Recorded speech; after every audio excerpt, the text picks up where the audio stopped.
तो कांग्रेस के राहुल सड़कों पर छात्रों के मुद्दे पर सरकार को कोस रहे थे और स्मृति ईरानी के मंत्रालय की गलतियां गिना रहे थे, तो वहीं उनके पार्टी के नेता ज्योतिरादित्य सिंधिया और मल्लिकार्जुन खड़गे लोकसभा में लगातार उन पर हमलावर थे। सरकार पर वार जारी था, विपक्ष अपने तीर चुभोए जा रहा था। अब बारी थी सरकार की जवाब देने की। सामने से तथ्यों के बाण लेकर स्मृति खड़ी हुई। तर्कस में तथ्यों के ऐसे तीर की विपक्ष के तमाम हमलावर नेता घायल थे और चुप अपने सीटों पर सिमट गए थे। फिर कांग्रेस पर ऐसा हमला किया स्मृति ने कि मैदान छोड़ भाग गए कांग्रेसी। कोई जवाब नहीं था इन पर जब स्मृति ने कांग्रेसियों की गलती गिनानी शुरू की। सुनिए जरा कांग्रेस के देश को गुमराह करने वाला सच, जिससे स्मृति ईरानी ने पर्दा उठाया। मेरे पास पत्र प्लीज सांसद के भी कई आए हैं। You also, all of you, we have taken her. Hanumantharao ji, Now please listen. You will have to. मेरी पार्टी के सांसद नहीं है, ऐसा नहीं होता। कांग्रेस पार्टी के Please. सांसद हैं। हनुमंतराव जी मेरी पार्टी के सांसद नहीं, कांग्रेस पार्टी के सांसद हैं। उन्होंने मुझे पत्र लिखा और कहा यूनिवर्सिटी ऑफ हैदराबाद में न्याय की जरूरत है। आज मैं विनम्रता के साथ सबसे कहना चाहती हूं, हनुमंतराव जी के हंसिए मत। सुन लीजिए ध्यान से। जब बच्चे का एडमिशन कराना होता है बहन जी, आप ही लिखकर मुझे देती हैं और मैं करती हूं एडमिशन। पप्पू यादव जी का पत्र दिखा सकती हूँ, रंजन जी, केंद्रीय विद्यालय में किस किस को एडमिशन चाहिए मैंने करके दिया है कोटे के बाहर। अब सुनिए मेरा जवाब।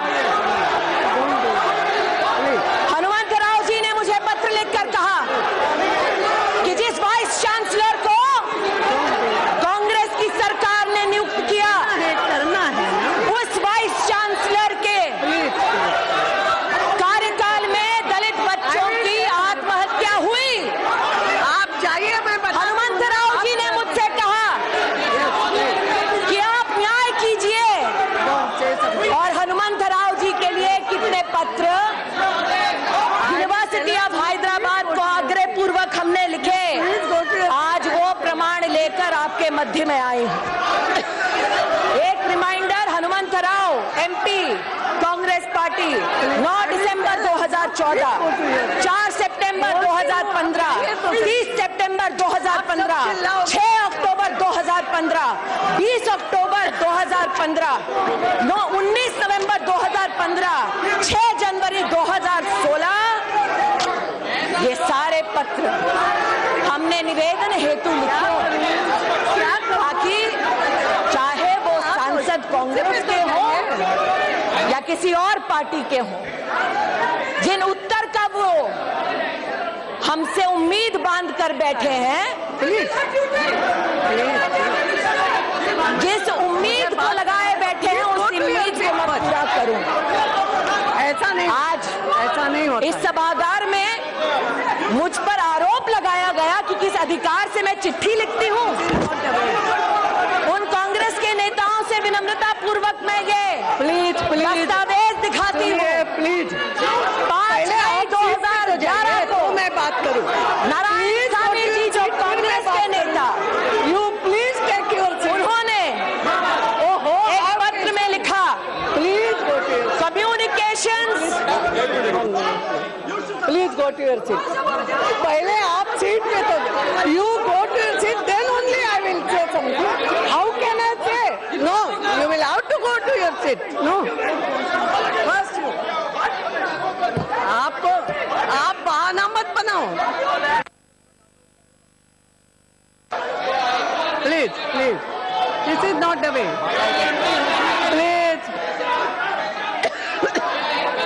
Please take your seat. अपना कर्तव्य जिसका मैंने पालन किया उसके लिए मैं माफी नहीं मांगूंगी। नारायण स्वामी जी का पत्र है 5 मई 2011 का। मेरे नेता नहीं थे, सरकार में अपनी कर्तव्य का पालन कर रहे थे। नारायण स्वामी जी ने जो पत्र लिखा इसमें महामहिम राष्ट्रपति जी के नाम का उल्लेख है। जाइए जाइए, मत सुनिए जवाब, क्योंकि आपकी इच्छा जवाब सुनने की थी ही नहीं, नियत में खोट थी आपकी, इसलिए पीठ दिखाकर जा रहे हैं आज। जवाब सुनिए। सिंधिया साहब, मुझसे आपने कहा ना कि बैठो बैठो सुनो, अब सुनने की बारी आपकी है, सुनिए।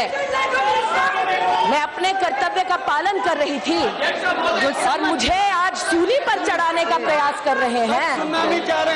अमेठी लड़ने की ये सजा देंगे मुझे, तो सुनिए आज मेरा जवाब। 10 अगस्त 2015 ओमन चांडी साहब, प्लीज जयप्रकाश जी, केरल के मुख्यमंत्री, डॉक्टर शशि थरूर, कांग्रेस के एमपी, एचआरडी के पूर्व मंत्री, उन्होंने भी कई निवेदन भेजे और हमने अपने कर्तव्य का निर्वाह करते हुए उस लेटर को आगे बढ़ाया कि जवाब देने में हमारी मदद कीजिए। आज यहां पर सुगतो बोस नहीं है, उन्हीं की पार्टी के सुगतो रॉय साहब ने बार बार पत्र लिखा, प्रदीप भट्टाचार्य जी ने बार बार पत्र लिखा कि विश्व भारती जिसकी स्थापना रविंद्रनाथ टैगोर ने की, उसमें कांग्रेस की सरकार ने एक महिला के ऊपर अत्याचार करने वाले व्यक्ति को वीसी बनाया। न्याय की अपेक्षा इन लोगों ने नरेंद्र मोदी की सरकार से की।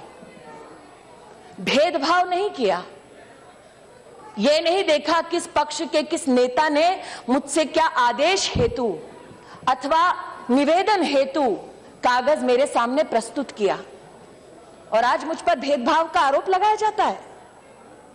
अगर आरोप ही लगाना होता महोदया, तो जिस दिन मैंने प्रेस कॉन्फ्रेंस की मैं भी आरोप लगा सकती थी।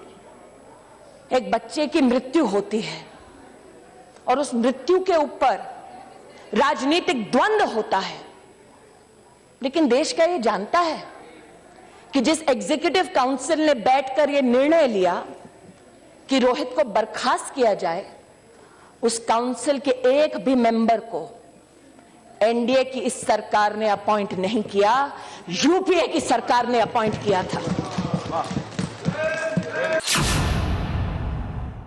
केसीआर जी को मैंने फोन किया सुबह, जैसे ही मेरे पास घटना की सूचना आई।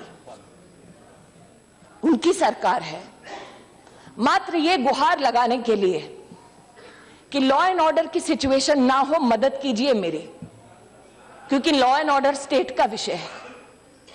मुझे क्या कहा गया, साहब बिजी हैं, अभी बात नहीं कर सकते। मैंने सार्वजनिक बयान नहीं दिया, रिकॉर्ड पर है मेरा कॉल। उनकी पुत्री से भी मैंने इसका उल्लेख किया। मैंने कभी सार्वजनिक बयान नहीं दिया मुख्यमंत्री जी के खिलाफ। सोचा व्यस्त होंगे, लेकिन आज तक उनके कॉल का इंतजार कर रही हूं, नहीं आया। Sir allow me to finish now, let me madam, मुझे जो जानकारी प्राप्त हुई है उसे ओवैसी साहब और मैं गुहार लगा रही हूं मदद की, cabinet minister. So these are the students. No, they are students. What is this depraved mentality? I have no answers for it.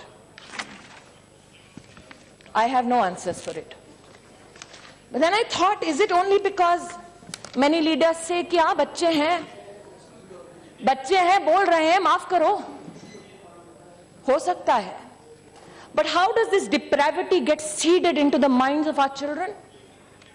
Unfortunately, the rows of the Congress party are empty today, Madam Speaker. I have said time and again, शिक्षा को रणभूमि मत बनाओ। मैंने बार बार इस सदन में और दूसरे में निवेदन किया हाथ जोड़कर, मेरी किसी ने नहीं सुनी। Today I am compelled to say this, Madam Speaker. Are these just slogans?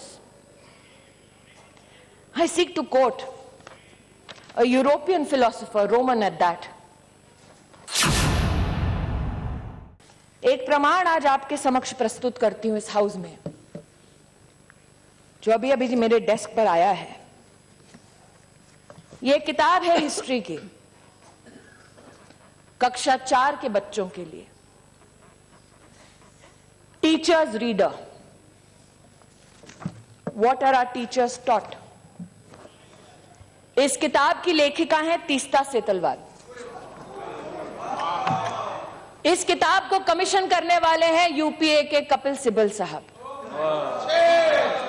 वो यूपीए जिसकी चेयरपर्सन सोनिया जी हैं। किताब में क्या लिखा है, कक्षा 4 के बच्चे को क्या पढ़ाना चाहिए। In our text and our syllabus, I'm quoting, we continue to perpetuate the colonial legacy of portraying ancient India as synonymous with Hindu and medieval India past with the Muslim. I quote from this book, Madam Speaker. Arvind Sawant जी महाराष्ट्र से हैं। ये किताब दी गई don Bosco Matunga को, school of my colleague Piyush Goyal. When we teach Shivaji, Akbar, Aurangzeb as responsible educator, animators, we need to ask, which Shivaji do we take into the classroom?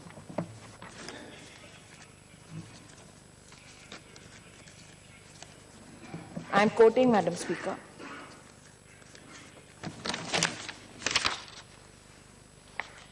ऐसा नहीं है कि सिर्फ शिवाजी के खिलाफ लिखा। Congress politicians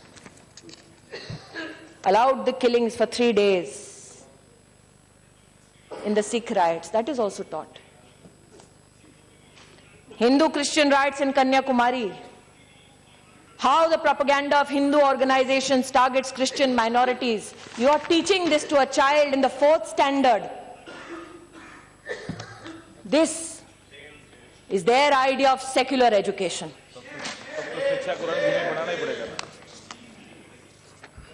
History taught to standard 6, and I quote, Madam Speaker, Kashmir is a much demonized land today.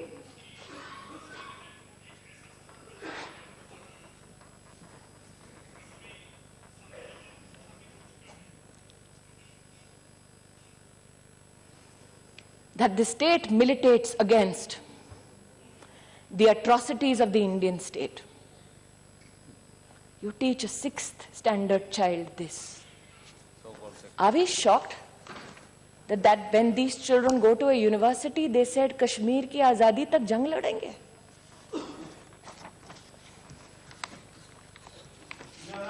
My तकलीफ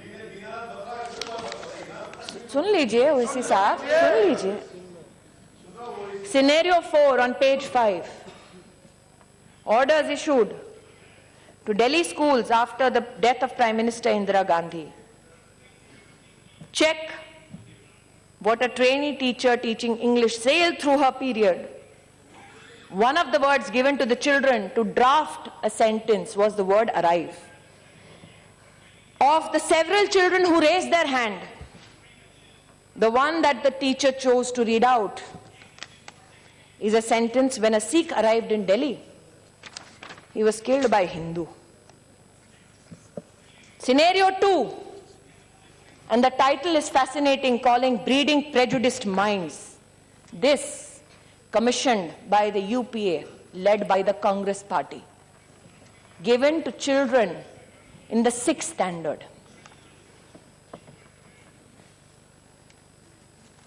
They are taught scenario 3.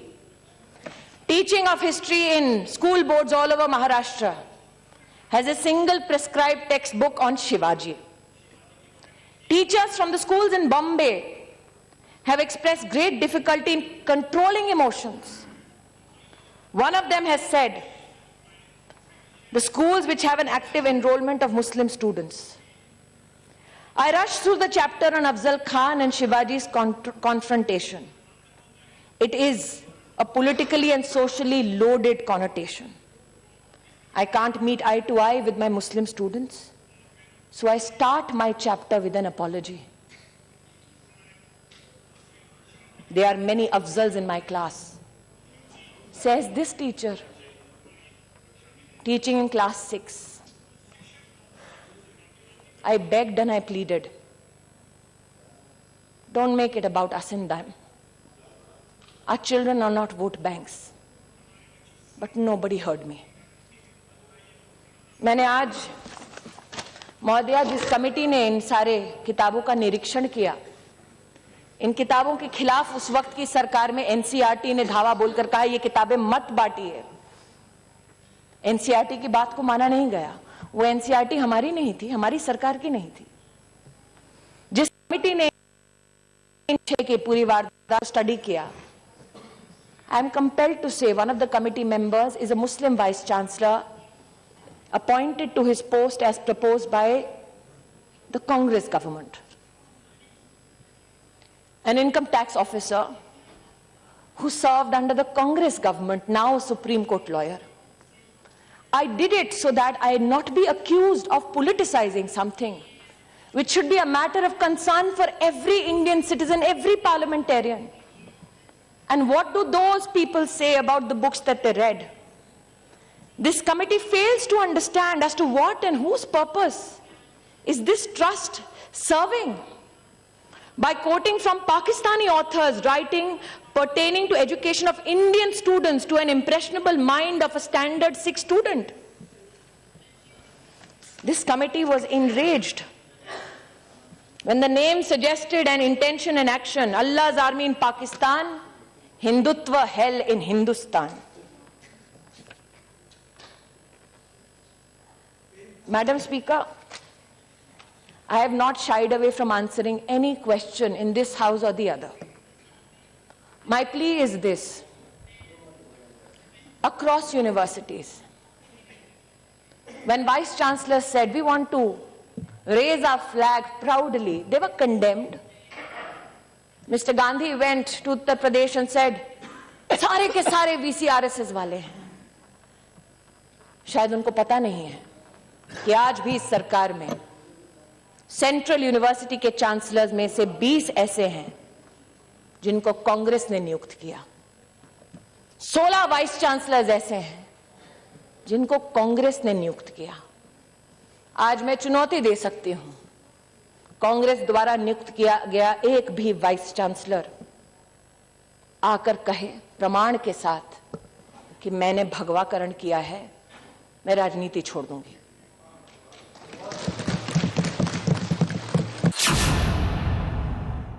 Durga का उन्हें स्वरूप माना। जब राष्ट्र के वैभव के लिए इंदिरा गांधी ने कहा कि जाओ और इंसानियत की रक्षा करो, आज मैंने देखा they say politics makes strange bedfellows. Sugata Bose ji जब अपना भाषण दे रहे थे, एकेडमिकली बहुत अच्छा भाषण है, मैं भी सराहना करती हूं, तो सोनिया जी, Rahul ji, they were like compelled, they should, we all should compliment each other, shook his hand. I only wished that Dr. Bose was here to gift them a book called Dead Reckoning by Sharmila Bose. Who is Sharmila Bose? Dr. Bose's sister, a renowned historian. And in the Dead Reckoning, she writes that the Bangladesh Liberation War was a fallacy. That the Pakistani army never did anything to the Bangladeshis that Indira Gandhi went to support. इसलिए आज प्रश्न ही उठता है कि सत्ता तो इंदिरा गांधी ने भी खोई थी, लेकिन उनके बेटे ने कभी भारत की बर्बादी के नारों का समर्थन नहीं किया था। इसलिए मेरा आग्रह है, दुर्भाग्यपूर्ण है वेंकैया जी ने जो कहा कि कई बच्चों की मृत्यु हुई। 2012 में ही रेगुलेशन बना था यूजीसी का कि एंटी डिस्क्रिमिनेशन ऑफिसर हर यूनिवर्सिटी के कैंपस पर हो। हमने वाइस चांसलर्स की मीटिंग बुलाकर आग्रह किया और उन्होंने स्वीकार किया कि एंटी डिस्क्रिमिनेशन ऑफिसर हर कैंपस में होगा। हमने जुडिशियल कमीशन बनाया। उन बच्चों को तो न्याय नहीं मिला जिन्होंने प्राण त्यागे जब कांग्रेस पार्टी सत्ता में थी, लेकिन हमने पक्षपात की राजनीति नहीं की। हमने कहा न्याय हो, दोषी जो है उसको सूली पर चढ़ाओ। हमने जुडिशियल कमीशन बनाया, एहसान नहीं किया, न्याय किया, कोशिश की।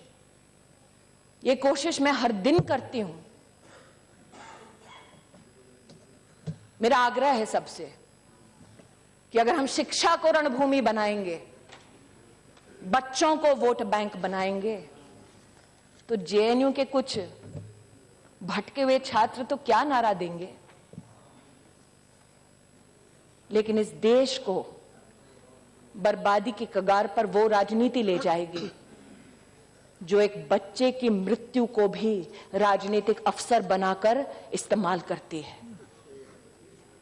इसलिए मेरा हाथ जोड़कर निवेदन है, जहां न्याय है उस न्याय को अपना काम करने दो, जहां पुलिस है उस पुलिस को अपना काम करने दो। आज मैं आह्वान करती हूं, अगर राहुल गांधी स्वयं मुझसे कहते कि स्मृति ईरानी चलिए हम दोनों मिलकर जेएनयू के छात्रों को कहे कि जिस भारत की बर्बादी के तुम नारे दे रहे हो, जिस तिरंगे को लहराने से तुम्हें शर्म आती है, उसी जेएनयू के कुछ ऐसे छात्र हैं जिन्होंने सरहद पर अपने प्राणों को त्यागा ताकि तुम आजाद हिंदुस्तान में बर्बादी के नारे दे सको। लेकिन राहुल जी ने ऐसा नहीं किया। मेरा आप सबसे आग्रह है कि जहां जहां आपको लगता है चुनौती है, आज आपने कहा SC ST के बच्चे फैकल्टी होनी चाहिए, यही निवेदन मैंने सभी वाइस चांसलर से किया। मैंने I have myself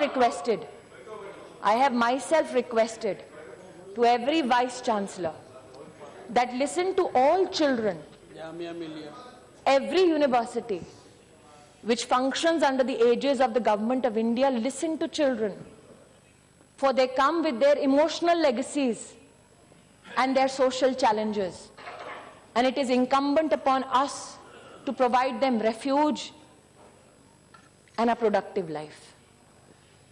My request is, help me build this nation and not destroy it from within.